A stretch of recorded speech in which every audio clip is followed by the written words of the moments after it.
जो उन्होंने कहा है कि राहुल जी ने नाम लेना बंद किया, ये एकदम गलत है। रोज रोज तो राहुल जी नाम ले रहे हैं, प्रधानमंत्री हैं, बड़े हैं, लेकिन मेरी सलाह ये है कि पहले मैनिफेस्टो को पढ़ ले। क्या चुनौती है? रोज रोज तो मैं मुद्दों पे ही बात करती हूँ। असदुद्दीन ओवैसी जी सीधा सीधा भाजपा के साथ काम कर रहे हैं। क्यों शर्मिंदा होंगी मैं अपने परिवार के बारे में? गर्व है मुझे अपने परिवार पे, गर्व है मुझे इंदिरा जी पे, जिन्होंने इस देश के लिए इतना कुछ किया। देखिए, ये लग रहा है कि मोदी जी भी मजबूर हो गए ये इन नामों को लेने पे।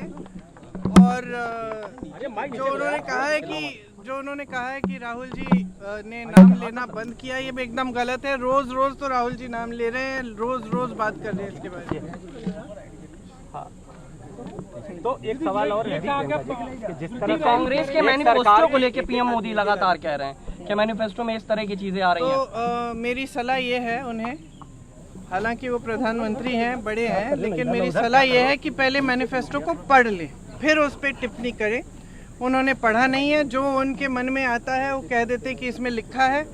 ये सारी चीजें जिनकी बात ये कर रहे हैं वो लिखी नहीं है। और राहुल जी को और अखिलेश जी को शहजादे कह रहे हैं। दीदी स्मृति ईरानी कह रही है कि मैं चुनौती देती हूँ राहुल गांधी, प्रियंका गांधी को कि कोई भी खड़े हो जाए और हमारा प्रवक्ता खड़ा हो जाएगा, बीजेपी का मुद्दों पे बात करें। मुद्दों पे बात नहीं कर रहे हैं आप लोग। हम मुद्दे पे बात नहीं कर रहे हैं, लेकिन आप तो देख रहे हैं कि रोज रोज हम ही मुद्दों पे बात कर रहे हैं।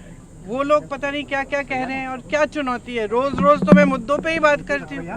महंगाई, बेरोजगारी, इन पे कौन बात कर रहा है? बीजेपी में कोई नहीं कर रहा है। सरकार बनी तो राम मंदिर में ताला लग जाएगा। ये एकदम झूठ है। ये बिल्कुल कांग्रेस पार्टी ने कह दिया है, बहुत बार कहा है कि जो निर्णय आएगा उसका सब आदर करेंगे, और यही किया है हमने। दीदी, इंडिया और आगे भी करेंगे। इंडिया गठबंधन का पीएम दावेदार, कोई प्रेस कॉन्फ्रेंस नहीं आ पा रही है कि लगातार आरोप लग रहे हैं, क्या कहेंगे उस पर? इंडिया गठबंधन के पीएम दावेदार का इंडिया गठबंधन ने कह दिया है बहुत बार, सब नेताओं ने कहा है कि ऐसी जब परिस्थिति बनेगी तो सब इकट्ठे बैठ के तय करेंगे। असदुद्दीन ओवैसी जी सीधा सीधा भाजपा के साथ काम कर रहे हैं। जहां जहां भाजपा को जरूरत है कि वो किसी को खड़ा कर दे, बाकी पार्टियों को पीछे रखने के लिए वो कर रहे हैं। ये बात बहुत स्पष्ट हो गई है। तेलंगाना के चुनाव में ये बात बहुत स्पष्ट हो गई है। ये दिखाता है कि भाजपा की सरकार जो है और उनके नेता जो है वो महिलाओं के पक्ष में कभी खड़े नहीं हो सकते। क्योंकि जब वो महिला ओलंपिक के मेडल लेके आई, तब तो मोदी जी ने उनको घर बुला के उनके साथ चाय पी और उनके साथ फोटो खिंचवा दी, और ये कह भी दिए, पूरी मीडिया ने, आप सब ने कहा कि मोदी जी हैं तो मुमकिन है। जब उसी महिला ने बाहर बैठ के आंदोलन किया, सड़क पे बैठ के, जब उसी महिला ने कहा कि मेरे साथ अत्याचार हुआ है, तो किसी ने उसको पूछा तक नहीं। वो रो रही थी जब मेरे से मिली, उसने मुझे कहा कि मुझे मेडल मिला।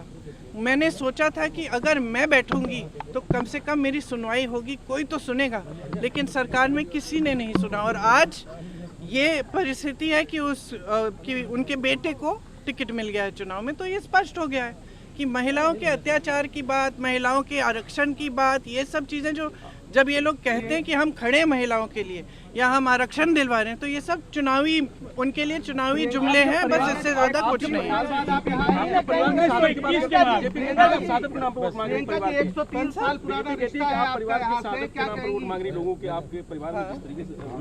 बीजेपी चाहती है कि मैं अपने परिवार के बारे में चुप हूँ या शर्मिंदा हो जाऊँ।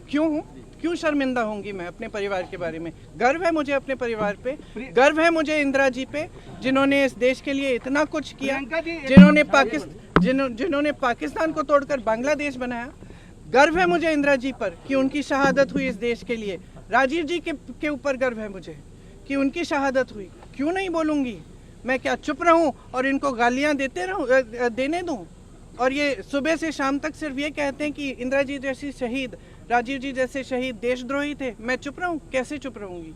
मेरी दादी थी, मेरे पिताजी थे, क्यों चुप रहूं?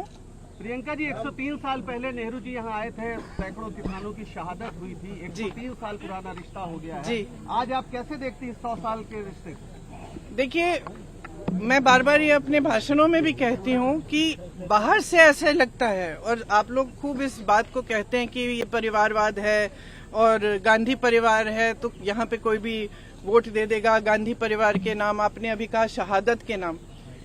मेरा तो इसका एकदम विपरीत मेरी सोच है। यहाँ पे जब आंदोलन हुआ, जब यहाँ के किसान 103 साल पहले खड़े हो गए एक इतने बड़े और सक्षम और सत्तावान साम्राज्य के खिलाफ, यहाँ का गरीब किसान खड़ा हो गया, आंदोलन किया, तब उस आंदोलन के बारे में सुन के मेरे परिवार, मेरे पूर्वज, मेरे परिवार के सदस्य यहाँ आए। तो ऐसी बात नहीं थी कि शुरुआत मेरे परिवार के सदस्यों ने की, शुरुआत यहाँ की जनता की जागरूकता से हुई। यहाँ की जनता खींच के ले आई उन्हें यहाँ, और तब से ये रिश्ता शुरू हुआ और आज तक ये रिश्ता कायम है। मैं इस नजरिए से देखती हूँ कि एक प्रेम का और श्रद्धा का रिश्ता है दोनों तरफ से। हम भी श्रद्धा करते हैं यहाँ की पब्लिक का और पूरे देश की पब्लिक का। हमारे यही राजनीतिक असूल है, हमें यही सिखाया गया है, हमारी यही सभ्यता है कि जनता सर्वोपरि है।